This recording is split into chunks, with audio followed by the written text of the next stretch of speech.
Hello again. I don't have much use for Humsa Yousaf, whom I tend to regard as something of a fifth columnist, serving the interests of an ideology opposed to democracy. He's now turning stuff out for The Guardian, where so many left-wing has-beens end up. In the description to this video, I give a link to a piece of his which The Guardian published a couple of days ago. It is, of course, about Islamophobia. What else? We really ought to get clear in our minds the vital difference between disliking a religion and its followers on the one hand, and on the other, disliking somebody because of his or her ethnicity. The one is repugnant, the other may be perfectly acceptable and indeed reasonable and wise. The idea that opposition to or dislike of a religion and those who follow it can be a sign of prejudice comparable to racism is quite mad. Let me explain the difference. If I meet a person and dislike him or fear or mistrust him simply because he is black, Chinese, Jewish or Arab, that is racial prejudice, and it is foolish and dangerous to have such an attitude towards strangers. We can know very little about a person based only on his or her ethnicity. The case is quite different when somebody has made a conscious decision to adopt some religion or ideology. This is something which can be chosen, and the fact that a person has chosen to follow a particular religion does tell you something about that person.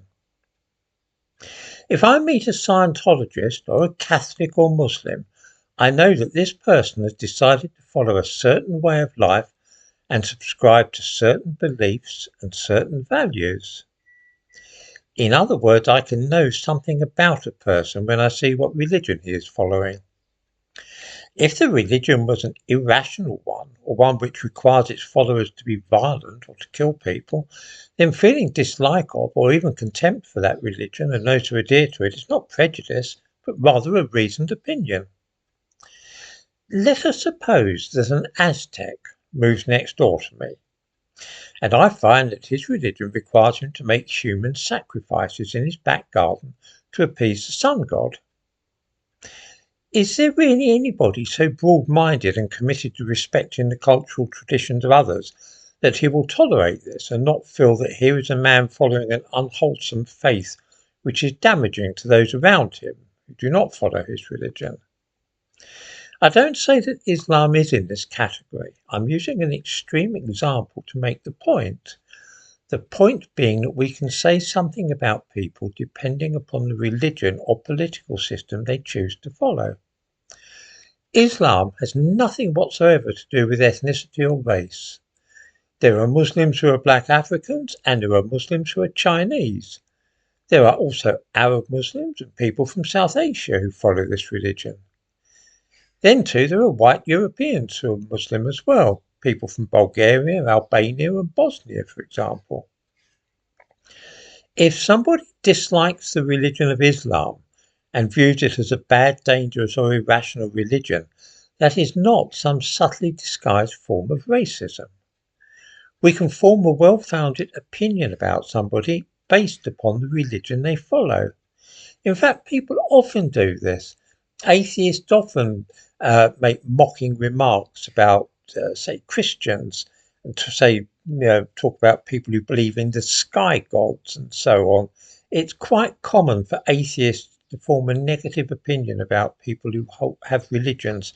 That's not racism either. That's simply what we do. We can judge people, we can say things about people according to whether they have a religion or whether they don't have a religion. It's not prejudice, and still less is it racism. Scientologists and Jehovah's Witnesses are likely to be different types of people, and the same applies to Methodists and followers of Voodoo. It also applies to Muslims and Hindus. I am happy to let everybody worship the Lord in any manner which they see fit, or not to worship the Lord, but I certainly feel more favourably inclined towards the followers of some religions than others. This is not prejudice, and still less is it racism. It is simply an acknowledgement that different people choose different faiths to follow, and which they choose actually says something about them. Trying to pretend that a made-up word like Islamophobia signifies some actual and real thing is absurd, and it's a piece of sophistry devised and foisted upon us by Muslims and left-wingers.